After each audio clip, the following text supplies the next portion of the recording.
किसान कानून लागू होने चाहिए कि नहीं? तो आइए मेरे साथ बोलिए, मोदी जी आगे बढ़ो,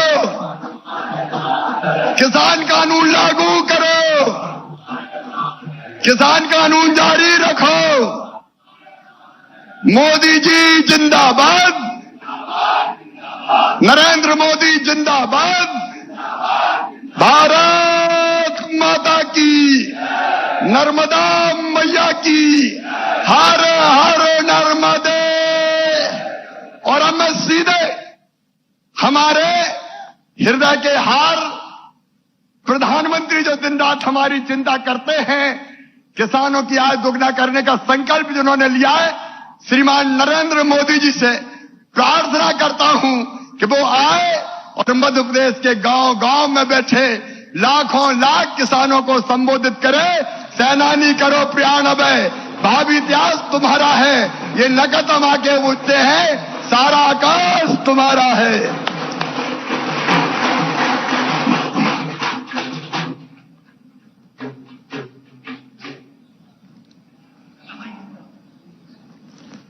नमस्कार।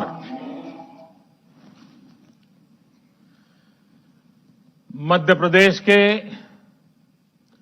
मेहनती किसान भाइयों बहनों को मेरा कोटि कोटि प्रणाम। आज के इस विशेष कार्यक्रम में मध्य प्रदेश के कोने कोने से किसान साथी एकत्र हुए हैं। रायसेन में एक साथ इतने किसान आए हैं। डिजिटल तरीके से भी हजारों किसान भाई बहन हमारे साथ जुड़े हैं। मैं सभी का स्वागत करता हूं।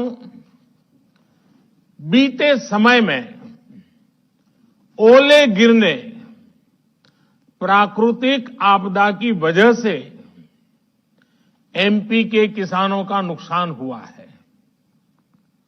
आज इस कार्यक्रम में मध्य प्रदेश के ऐसे 35 लाख किसानों के बैंक खातों में 1600 करोड़ रुपए ट्रांसफर किए जा रहे हैं। कोई बिचौलिया नहीं, कोई कमीशन नहीं, कोई कट नहीं, कोई कटकी नहीं, सीधे किसानों के बैंक खातों में मदद पहुंच रही है।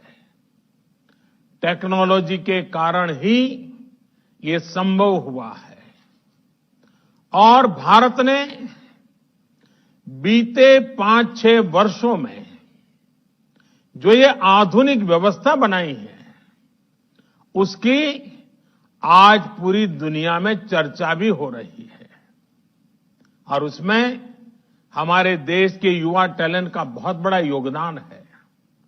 साथियों, आज यहां इस कार्यक्रम में भी कई किसानों को किसान क्रेडिट कार्ड सौंपे गए हैं। पहले किसान क्रेडिट कार्ड हर कोई किसान को नहीं मिलता था। हमारी सरकार ने किसान क्रेडिट कार्ड की सुविधा देश के हर किसान के लिए उपलब्ध कराने के लिए हमने नियमों में भी बदलाव किया है। अब किसानों को खेती से जुड़े कामों के लिए आसानी से आवश्यक पूंजी मिल रही है।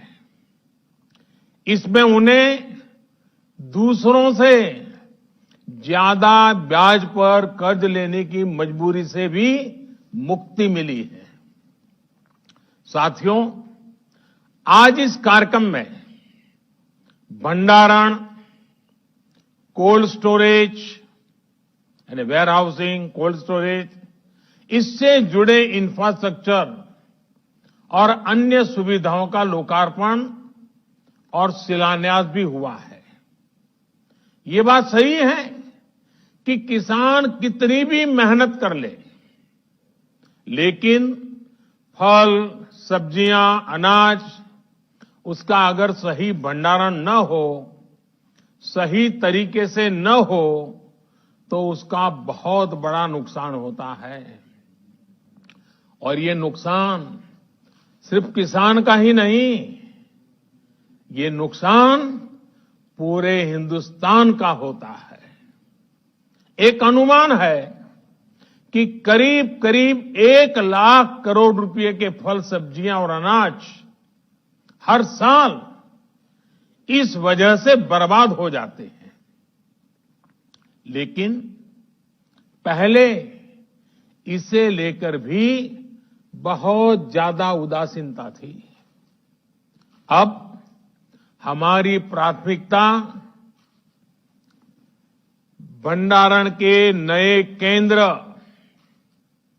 कोल्ड स्टोरेज का देश में विशाल नेटवर्क और उससे जुड़ा इंफ्रास्ट्रक्चर बनाना, ये भी हमारी प्राथमिकता है।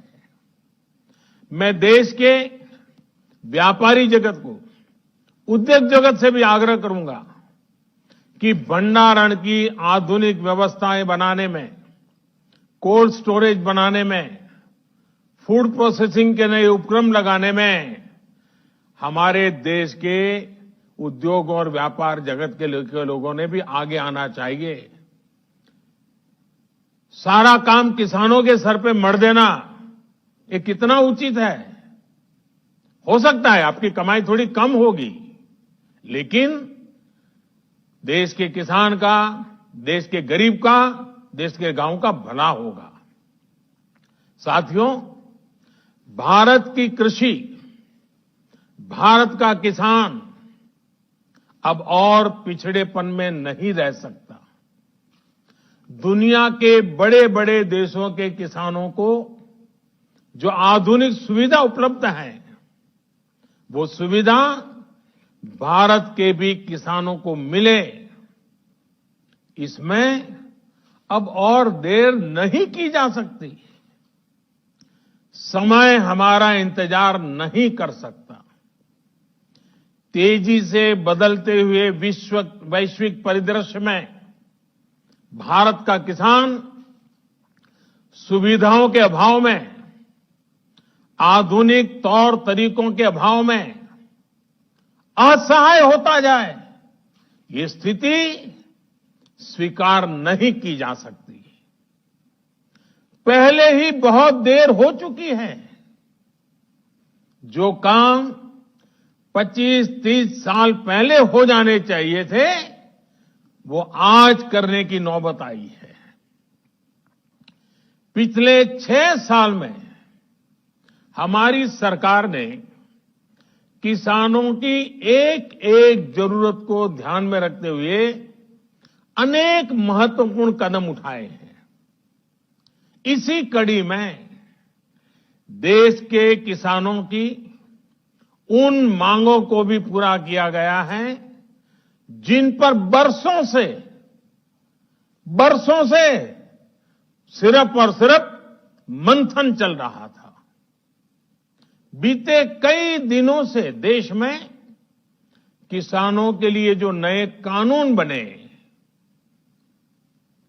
आजकल उसकी चर्चा बहुत है। ये कृषि सुधार, ये कानून रातों रात नहीं आए हैं। पिछले 20-22 साल से इस देश की हर सरकार ने, राज्यों की सरकार ने इस पर व्यापक चर्चा की है। कम अधिक सभी संगठनों ने इन पर विमर्श किया है। देश के किसानों के संगठन, कृषि एक्सपर्ट्स, कृषि अर्थशास्त्री, कृषि वैज्ञानिक, हमारे यहां के प्रोग्रेसिव किसान भी लगातार कृषि क्षेत्र में सुधार की मांग करते आए हैं।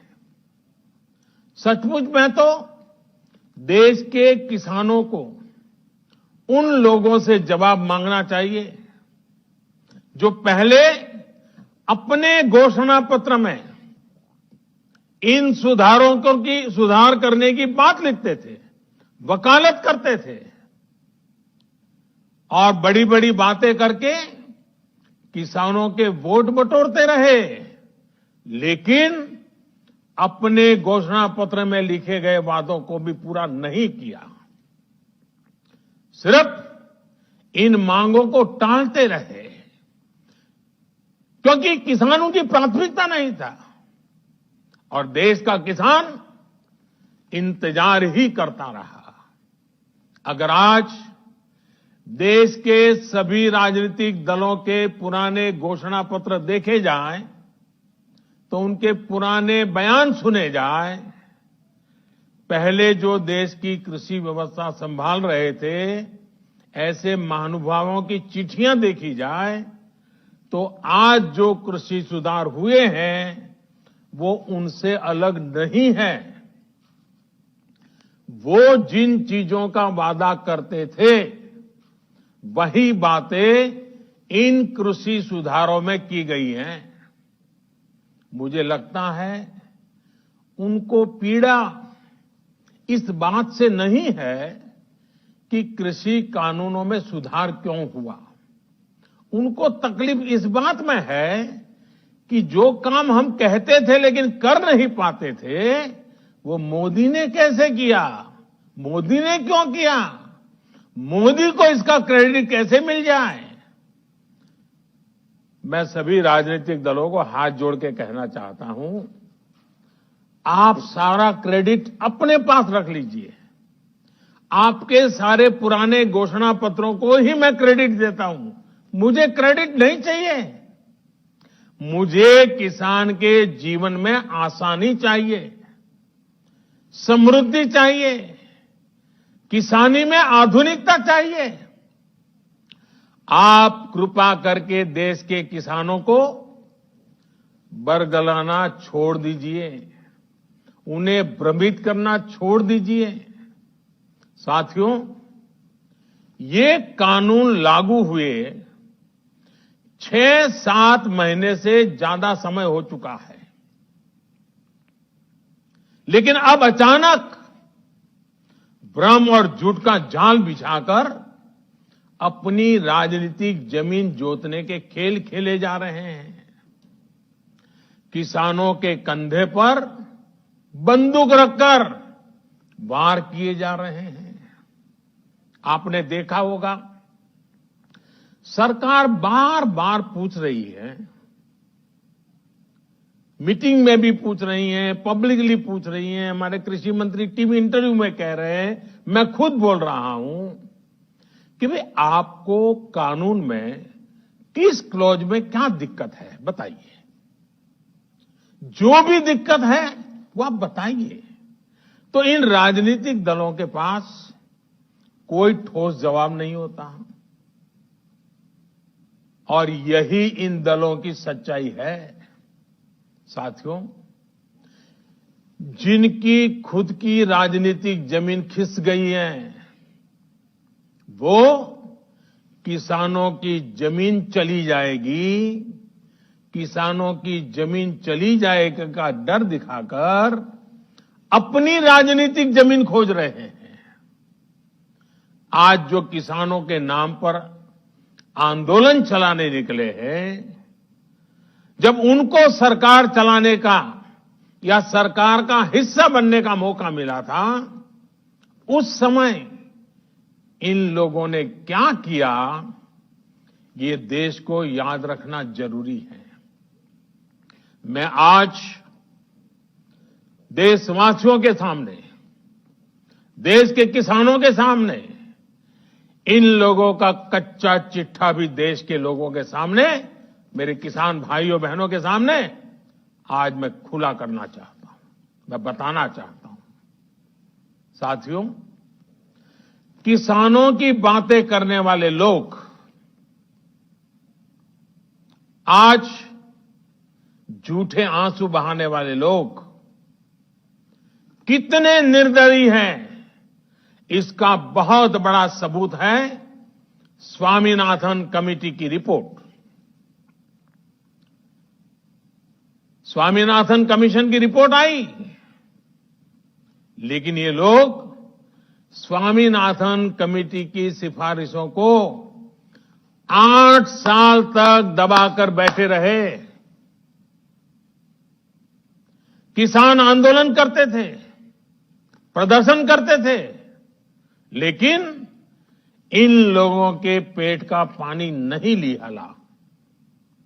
इन लोगों ने यह सुनिश्चित किया कि इनकी सरकार को किसान पर ज्यादा खर्च न करना पड़े, इसलिए इस रिपोर्ट को दबा दो। इनके लिए किसान देश की शान नहीं, इन्होंने अपनी राजनीति बढ़ाने के लिए किसान का समय समय पर इस्तेमाल किया है। जबकि किसानों के लिए संवेदनशील, किसानों के लिए समर्पित हमारी सरकार किसानों को अन्नदाता मानती है। हमने फाइलों के ढेर में फेंक दी गई स्वामीनाथन कमेटी की रिपोर्ट बाहर निकाला और इसकी सिफारिश से लागू की। किसानों को लागत का 1.5 गुना एमएसपी हमने दिया। साथियों, हमारे देश में किसानों के साथ धोखाधड़ी का एक बहुत ही बड़ा उदाहरण है कांग्रेस सरकारों के द्वारा की गई कर्ज माफी। जब 2 साल पहले मध्य प्रदेश में चुनाव होने वाले थे, तो कर्ज माफी का वायदा किया गया था। कहा गया था कि सरकार बनने के 10 दिन के भीतर सारे किसानों का कर्ज माफ कर दिया जाएगा। कितने किसानों का कर्ज माफ हुआ? सरकार बनने के बाद क्या क्या बहाने बताए गए, ये मध्य प्रदेश के किसान मुझसे भी ज्यादा अच्छी तरह जानते हैं। राजस्थान के लाखों किसान भी आज तक कर्ज माफी का इंतजार कर रहे हैं। किसानों को इतना बड़ा धोखा देने वालों को जब मैं किसान हित की बात करते देखता हूं, तो मुझे बड़ा आश्चर्य होता है। ये कैसे लोग हैं? क्या राजनीति इस हद तक जाती है? क्या कोई इस हद तक छल कपट कैसे कर सकता है? और वो भी भोले भाले किसानों के नाम पर। किसानों को और कितना धोखा देंगे ये लोग। साथियों, हर चुनाव से पहले ये लोग कर्ज माफी की बात करते हैं। और कर्ज माफी कितनी होती है? सारे किसान इससे कवर होते हैं क्या? जो छोटा किसान कभी बैंक का दरवाजा नहीं देखा है, जिसने कभी कर्ज नहीं लिया, उसके बारे में क्या कभी एक बार भी सोचा है इन लोगों ने? और नया पुराना हर अनुभव ये बताता है कि जितनी ये घोषणा करते हैं, उतनी कर्ज माफी कभी नहीं करते।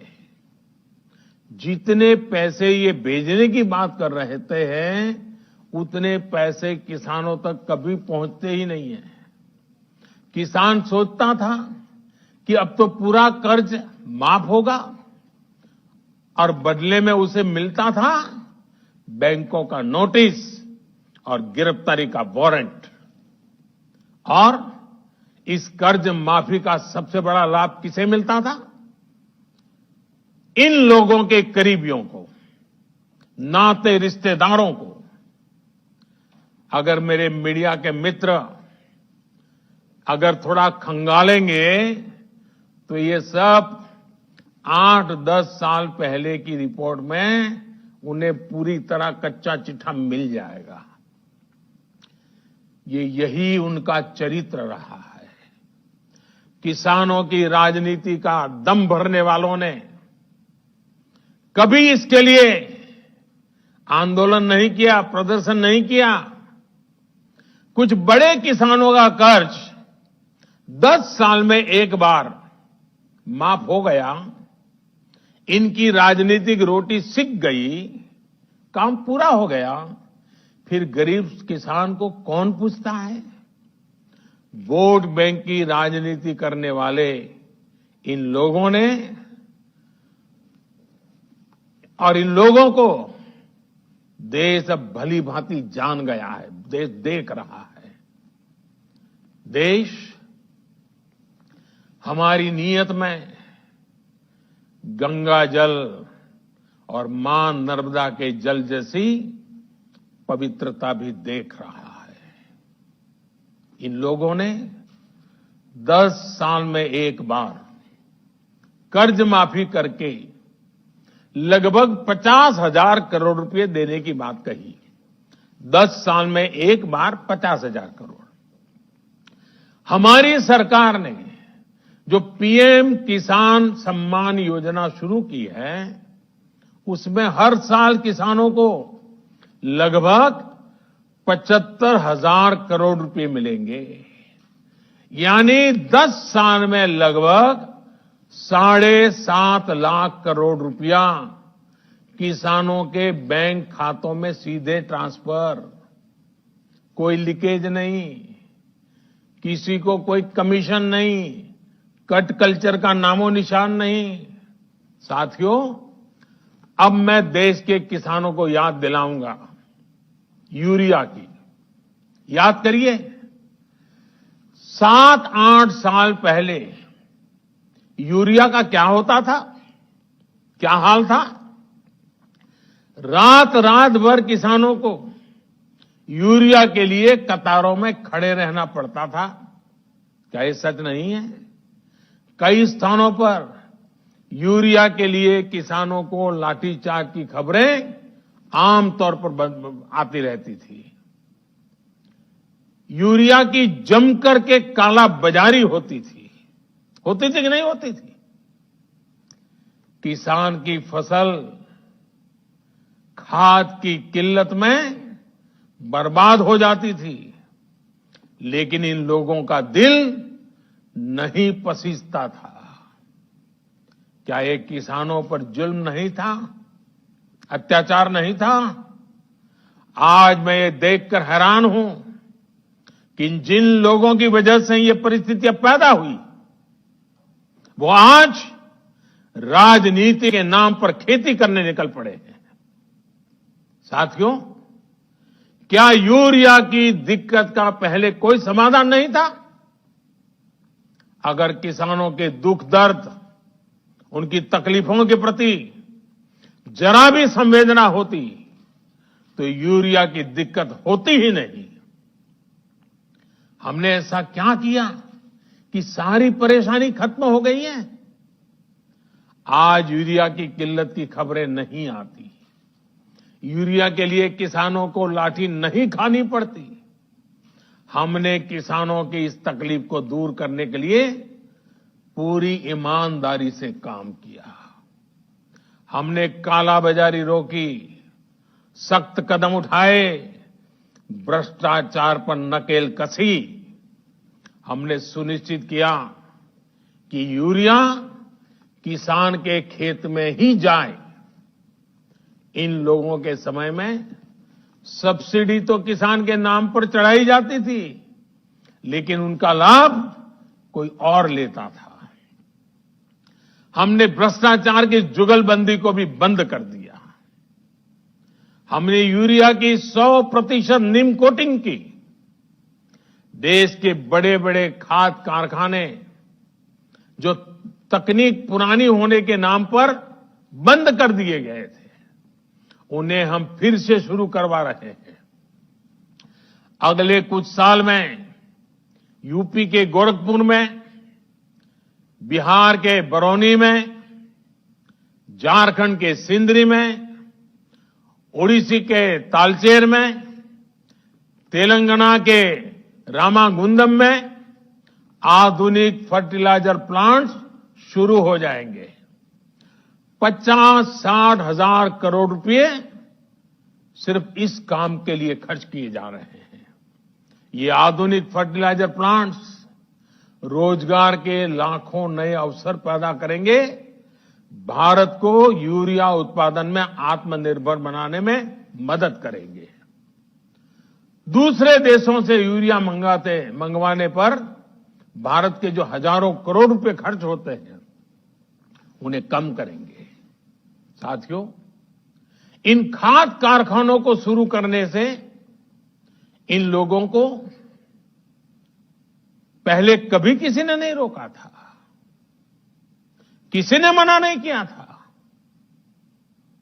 किसी ने नहीं कहा था कि नई टेक्नोलॉजी मत लगाओ, लेकिन ये नियत नहीं थी, नीति नहीं थी, किसानों के प्रति निष्ठा भी नहीं थी।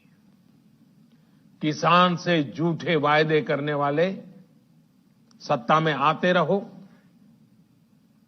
झूठे वादे करते रहो, मलाई खाते रहो, यही इन लोगों का काम रहा है। साथियों, अगर पुरानी सरकारों को चिंता होती तो देश में 100 के करीब बड़े सिंचाई प्रोजेक्ट दशकों तक नहीं लटकते। बांध बनना शुरू हुआ तो 2500 साल तक बन ही रहा है। बांध बन गया तो नहरें नहीं बनी, नहरें बन गई तो नहरों को आपस में जोड़ा नहीं गया, और इसमें भी समय और पैसे दोनों की जमकर के बर्बादी की गई। अब हमारी सरकार हजारों करोड़ रुपए खर्च करके इन सिंचाई परियोजनाओं को मिशन मोड में पूरा करने में जुटी है, ताकि किसान के हर खेत में पानी पहुंचाने की हमारी इच्छा पूरी हो जाए। साथियों, किसानों की इनपुट कॉस्ट कम हो, लागत कम हो, खेती पर होने वाली लागत कम हो, इसके लिए भी सरकार ने निरंतर प्रयास किए हैं। किसानों को सोलर पंप बहुत ही कम कीमत पर देने के लिए देश भर में बहुत बड़ा अभियान चलाया जा रहा है। हम अपने अन्नदाता को ऊर्जा दाता भी बनाने के लिए काम कर रहे हैं। इसके अलावा हमारी सरकार अनाज पैदा करने वाले किसानों के साथ ही मधुमक्खी पालन, पशुपालन और मछली पालन को भी उतना ही बढ़ावा दे रही है। पहले की सरकार के समय देश में शहद का उत्पादन करीब 76,000 मैट्रिक टन, 76,000 मैट्रिक टन होता था। अब देश में 1,20,000 मैट्रिक टन से भी ज्यादा शहद, हनी का उत्पादन हो रहा है। 1,76,000। देश का किसान जितना शहद, मधु पहले की सरकार के समय निर्यात करता था, आज उससे 2 गुना शहद निर्यात कर रहा है। साथियों, एक्सपर्ट कहते हैं कि एग्रीकल्चर में मछली पालन वो सेक्टर है जिसमें कम लागत में सबसे ज्यादा मुनाफा होता है। मछली पालन को बढ़ावा देने के लिए हमारी सरकार ब्लू रिवॉल्यूशन स्कीम चला रही है। कुछ समय पहले ही 20,000 करोड़ रुपए की प्रधानमंत्री मत्स्य संपदा योजना भी शुरू की गई है। इन्हीं प्रयासों का ही नतीजा है कि देश में मछली उत्पादन के पिछले सारे रिकॉर्ड टूट चुके हैं। अब देश अगले 3-4 साल में मछली निर्यात को 1 लाख करोड़ रुपए से ज्यादा करने के लक्ष्य पर काम कर रहा है। भाइयों और बहनों, हमारी सरकार ने जो कदम उठाए, हमारी राज्य सरकारों ने जो कदम उठाए, और आज देख रहे हैं मध्य प्रदेश में किस प्रकार से किसानों की भलाई के लिए काम हो रहे हैं, वो पूरी तरह किसानों को समर्पित है। अगर मैं वो सारे कदम गिनाने जाऊं तो शायद समय बहुत कम पड़ जाएगा, लेकिन मैंने कुछ उदाहरण इसलिए दिए ताकि आप हमारी सरकार की नीयत को परख सकें, हमारे ट्रैक रिकॉर्ड को देख सकें, हमारे नेक इरादों को समझ सकें। और इसी आधार पर मैं विश्वास से कहता हूं कि हमने हाल में जो कृषि सुधार किए हैं उसमें अविश्वास का कारण ही नहीं है, झूठ के लिए कोई जगह ही नहीं है। मैं अब आपसे कृषि सुधारों के बाद बोले जा रहे सबसे बड़े झूठ के बारे में बात करूंगा।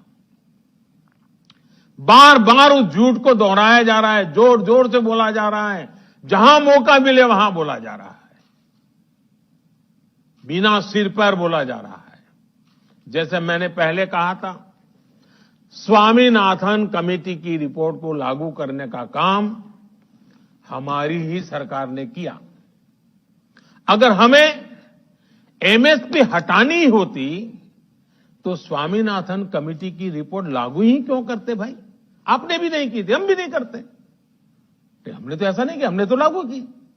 दूसरा, ये हमारी सरकार एमएसपी को लेकर इतनी गंभीर है कि हर बार बुवाई से पहले एमएसपी की घोषणा करती है।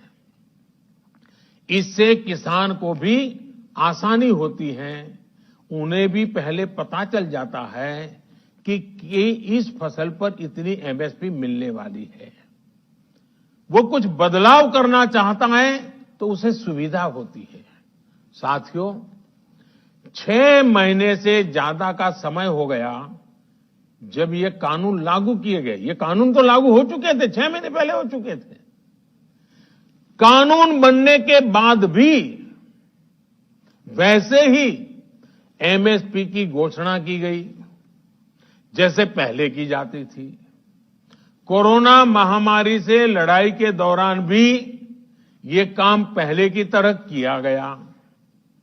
एमएसपी पर खरीदी भी उन्हीं मंडियों में हुई जिनमें कानून बनने से पहले होती थी, कानून बनने के बाद भी वही हुई। अगर कानून लागू होने के बाद भी एमएसपी की घोषणा हुई, एमएसपी पर सरकारी खरीदी हुई, उन्हीं मंडियों में हुई, तो क्या कोई समझदार इस बात को स्वीकार करेगा कि एमएसपी बंद हो जाएगी? और इसलिए मैं कहता हूं, इससे बड़ा कोई झूठ नहीं हो सकता, इससे बड़ा कोई षड्यंत्र नहीं हो सकता। और इसलिए मैं देश के प्रत्येक किसान को ये विश्वास दिलाता हूं कि पहले जैसे एमएसपी दी जाती थी वैसे ही दी जाती रहेगी। एमएसपी न बंद होगी न समाप्त होगी। साथियों, अब मैं आपको जो आंकड़े दे रहा हूं वो दूध का दूध और पानी का पानी कर देंगे। पिछली सरकार के समय गेहूं पर एमएसपी थी 1400 रुपये प्रति क्विंटल। हमारी सरकार प्रति क्विंटल गेहूं पर 1975 रुपये एमएसपी दे रही है। पिछली सरकार के समय धान पर एमएसपी थी 1310 रुपये प्रति क्विंटल। हमारी सरकार प्रति क्विंटल धान पर करीब 1870 रुपये एमएसपी दे रही है।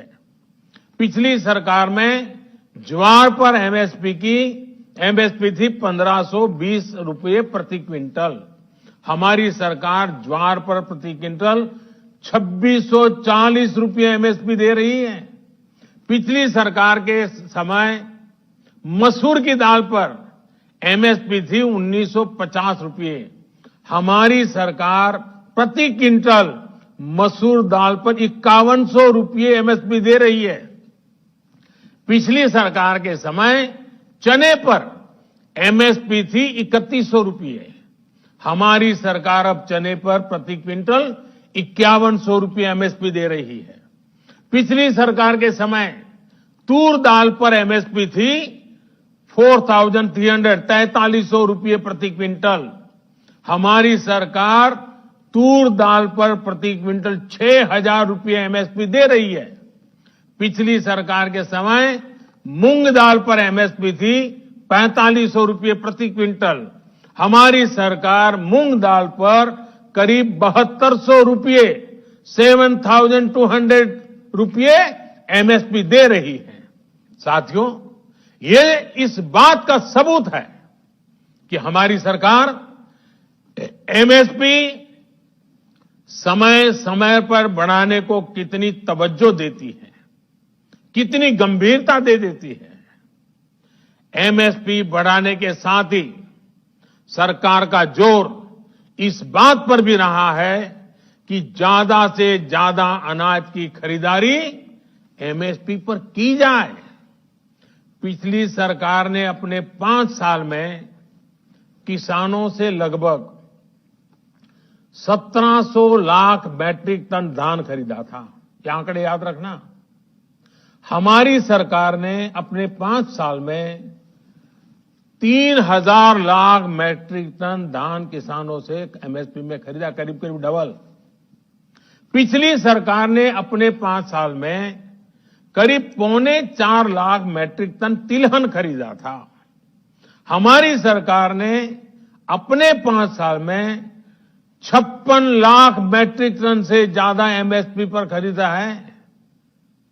अब सोचिए, कहां 3.25 लाख और कहां 56 लाख।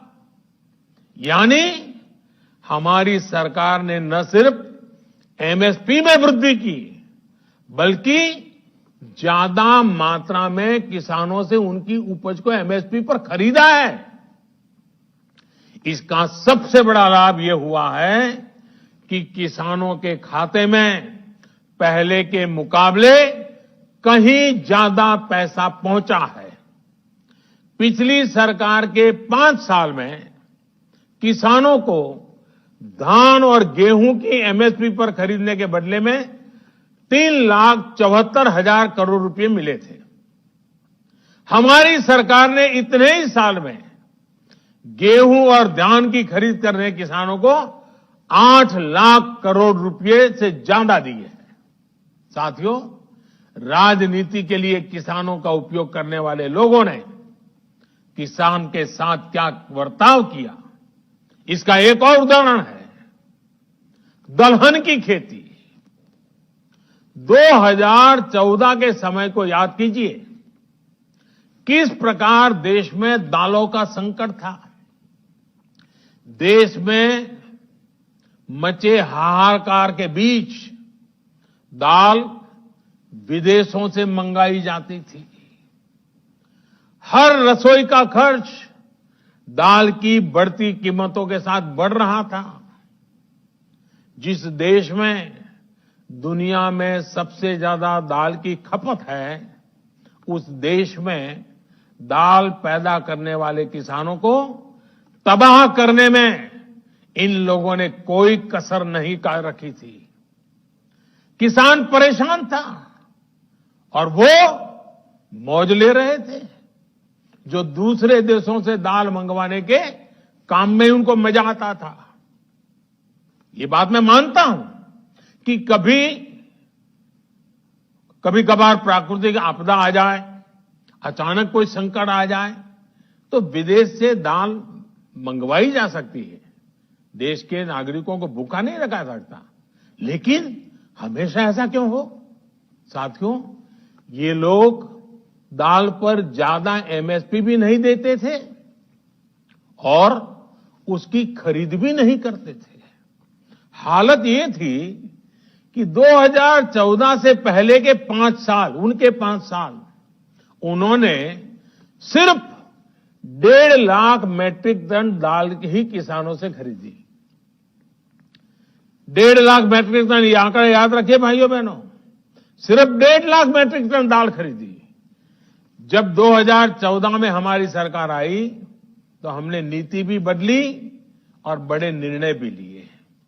हमने किसानों को भी दाल की पैदावार के लिए प्रोत्साहित किया। भाइयों और बहनों, हमारी सरकार ने किसानों से पहले की तुलना में 112 लाख मैट्रिक टन, मैं दोबारा बोलता हूं, 112 लाख मैट्रिक टन दाल एमएसपी पर खरीदी। सोचिए, 1.5 लाख उनके जमाने में, वहां से हम सीधे ले गए 112 लाख मैट्रिक टन। उन लोगों ने अपने 5 सालों में दाल किसानों को, दाल पैदा करने वाले किसानों को कितना रुपया दिया? 650 करोड़ रुपए। हमारी सरकार ने क्या किया? हमने करीब करीब 50,000 करोड़ रुपए दाल पैदा करने वाले किसानों को दिया। कहां 600 करोड़, कहां 50,000 करोड़। आज दाल के किसान को भी ज्यादा पैसा मिल रहा है, दाल की कीमतें भी कम हुई हैं, जिससे गरीब को सीधा फायदा हुआ है।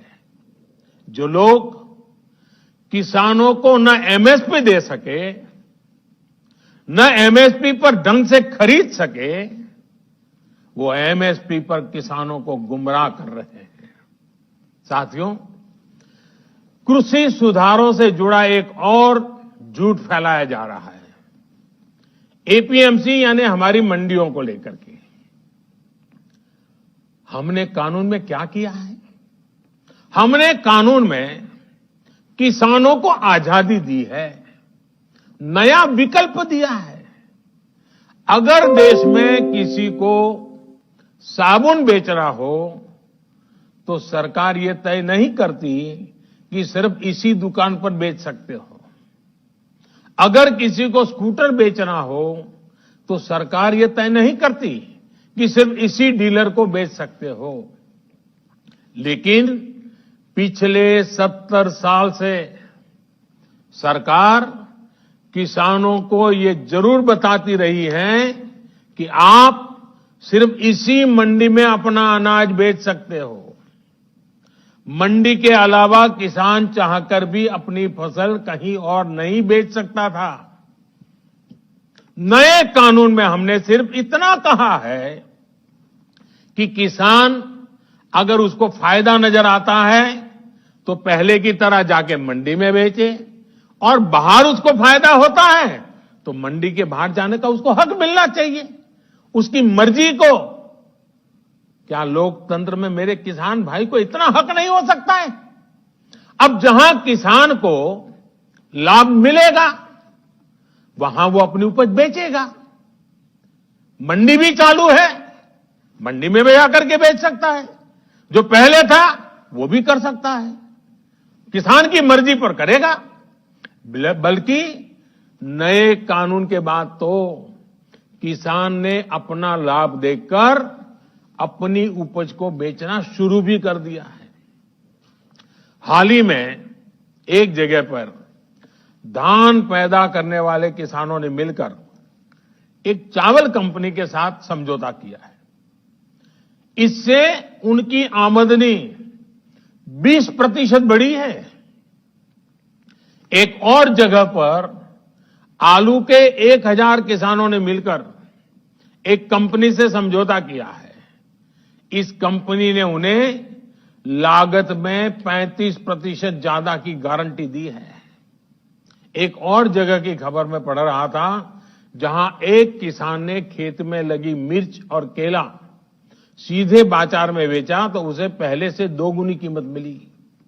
आप मुझे बताइए, देश के प्रत्येक किसान को ये लाभ, ये हक मिलना चाहिए या नहीं मिलना चाहिए? किसानों को सिर्फ मंडियों से बांधकर बीते दशकों में जो पाप किया गया है, ये कृषि सुधार कानून उसका प्रायश्चित कर रहे हैं। और मैं फिर दोहराता हूं, नए कानून के बाद 6 महीने हो गए, कानून लागू हो गया, हिंदुस्तान के किसी कोने में कहीं पर भी एक भी मंडी बंद नहीं हुई है। फिर क्यों झूठ फैलाया जा रहा है? सच्चाई तो यह है कि हमारी सरकार एपीएमसी को आधुनिक बनाने पर, उनके कंप्यूटरीकरण पर 500 करोड़ रुपए से ज्यादा खर्च कर रही है। फिर ये एपीएमसी बंद किए जाने की बात कहां से आई?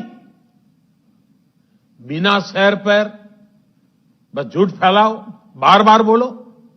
साथियों, नए कृषि सुधारों को लेकर तीसरा बहुत बड़ा झूठ चल रहा है, फार्मिंग एग्रीमेंट को लेकर। देश में फार्मिंग एग्रीमेंट का कोई नई चीज नहीं है। क्या कोई नया कानून बनाकर हम अचानक फार्मिंग एग्रीमेंट को लागू कर रहे हैं? जी नहीं। हमारे देश में बरसों से फार्मिंग एग्रीमेंट की व्यवस्था चल रही है। एक दो नहीं, बल्कि अनेक राज्यों में पहले से फार्मिंग एग्रीमेंट होते रहे हैं। अभी किसी ने मुझे एक अखबार की रिपोर्ट भेजी, 8 मार्च 2019 की। उसमें पंजाब की कांग्रेस सरकार किसानों और एक मल्टीनेशनल कंपनी के बीच 800 करोड़ रुपए के फार्मिंग एग्रीमेंट का जश्न मना रही है, इसका स्वागत कर रही है। पंजाब के मेरे किसान भाई बहनों की खेती में ज्यादा से ज्यादा निवेश हो, ये हमारी सरकार के लिए भी खुशी की बात है। साथियों, देश में फार्मिंग एग्रीमेंट से जुड़े पहले जो भी तौर तरीके चल रहे थे, उसमें किसानों का बहुत जोखिम था, बहुत रिस्क था। नए कानून में हमारी सरकार ने फार्मिंग एग्रीमेंट के दौरान किसान को सुरक्षा देने के लिए कानूनी प्रावधान किए हैं। हमने तय किया है कि फार्मिंग एग्रीमेंट में सबसे बड़ा हित अगर देखा जाएगा तो वो उस किसान का देखा जाएगा। हमने कानूनन तय किया है कि किसान से एग्रीमेंट करने वाला अपनी जिम्मेदारी से भाग नहीं पाएगा। जो किसान को उसने वादा किया होगा, वो स्पॉन्सर करने वाले को, वो भागीदार को उसे पूरा करना ही होगा। अगर नए किसान कानून लागू होने के बाद कितने ही उदाहरण सामने आ रहे हैं जहां किसानों ने अपने इलाके में एसडीएम से शिकायत की और शिकायत के कुछ ही दिन के भीतर किसानों को अपना बकाया मिल गया। साथियों, फार्मिंग एग्रीमेंट में सिर्फ फसलों या उपज का समझौता होता है। जमीन किसान के ही पास रहती है। एग्रीमेंट और जमीन का कोई लेना देना नहीं है। प्राकृतिक आपदा आ जाए तो भी एग्रीमेंट के अनुसार किसान को पूरे पैसे मिलते हैं। नए कानूनों के अनुसार अगर अचानक, यानी जो एग्रीमेंट तय हुआ है, लेकिन जो स्पॉन्सरर है, जो भागीदार है, जो पूंजी लगा रहा है, और अचानक मुनाफा बढ़ गया, और किसान के कॉन्ट्रैक्ट में तो कम पैसा है लेकिन मुनाफा बढ़ गया, तो इस कानून में ऐसा प्रावधान है कि जो बढ़ा हुआ मुनाफा है, किसान को उसमें से भी कुछ हिस्सा देना पड़ेगा। साथियों, एग्रीमेंट करना है या नहीं करना है, ये कोई कंपलसरी नहीं है। ये किसान की मर्जी पर है भाई। किसान चाहेगा तो करेगा, नहीं चाहेगा तो नहीं करेगा। लेकिन कोई किसान के साथ बेईमानी न कर दे, किसान के भोलेपन का फायदा उठा न ले, इसके लिए कानून की व्यवस्था की गई है। नए कानून में जो सख्ती दिखाई गई है, वो स्पॉन्सर करने वाले के लिए है, किसान के लिए नहीं है। स्पॉन्सर करने वाले को एग्रीमेंट खत्म करने का अधिकार नहीं है। अगर वो एग्रीमेंट खत्म करेगा तो उसे भारी जुर्माना किसान को देना होगा। लेकिन अब वही एग्रीमेंट किसान समाप्त करना चाहे तो किसी भी समय बिना जुर्माने के वो किसान अपना फैसला ले सकता है। राज्य सरकारों को मेरा सुझाव है कि आसान भाषा में, आसान तरीके से समझ में आने वाली फार्मिंग एग्रीमेंट, उसका एक खाका बना करके किसानों को दे के रखना चाहिए, ताकि कोई किसान से चीटिंग न कर सके। साथियों, मुझे खुशी है कि देश भर में किसानों ने नए कृषि सुधारों को न सिर्फ गले लगाया है, बल्कि भ्रम फैलाने वालों को भी सिरे से नकार रहे हैं। जिन किसानों में अभी थोड़ी सी भी आशंका बची है, उनसे मैं फिर से कहूंगा कि आप एक बार फिर सोचिए। जो हुआ ही नहीं है, जो होने वाला ही नहीं है, उसका भ्रम और डर फैलाने वाली जमात से आप सतर्क रहिए। ऐसे लोगों को मेरे किसान भाइयों बहनों पहचानिए। इन लोगों ने हमेशा किसानों से धोखा दिया है, उनको धोखा दिया है, उनका इस्तेमाल किया है और आज भी यही कर रहे हैं। मेरी इस बातों को, इसके बाद भी, सरकार के इन प्रयासों के बाद भी अगर किसी को कोई आशंका है तो हम सर झुकाकर किसान भाइयों के सामने हाथ जोड़कर बहुत ही विनम्रता के साथ देश के किसान के हित में उनकी चिंता का निराकरण करने के लिए हर मुद्दे पर बात करने के लिए तैयार हैं। देश का किसान, देश के किसानों का हित हमारे लिए सर्वोच्च प्राथमिकताओं में से एक है। साथियों, आज मैंने कई बातों पर विस्तार से बात की है। कई विषयों पर सच्चाई देश के सामने रखी है। अभी 25 दिसंबर को श्रद्धेय अटल जी की जन्म जयंती पर एक बार फिर मैं इस विषय पर देश भर के किसानों के साथ विस्तार से बात करने वाला हूं। उस दिन पीएम किसान सम्मान निधि की एक और किस्त करोड़ों किसानों के बैंक खातों में एक साथ ट्रांसफर की जाएगी। भारत का किसान बदलते समय के साथ चलने के लिए, आत्मनिर्भर भारत बनाने के लिए मेरे देश का किसान चल पड़ा है। नए संकल्पों के साथ नए रास्तों पर हम चलेंगे भी, और यह देश सफल होगा, यह देश का किसान भी सफल होगा। इसी विश्वास के साथ मैं फिर एक बार मध्य प्रदेश सरकार का अभिनंदन करते हुए आज मध्य प्रदेश के लाखों लाखों किसानों के साथ मुझे अपनी बातें बताने का मौका मिला, इसके लिए सबका आभार व्यक्त करते हुए मैं फिर एक बार आप सबको बहुत बहुत शुभकामनाएं देता हूं। बहुत बहुत धन्यवाद।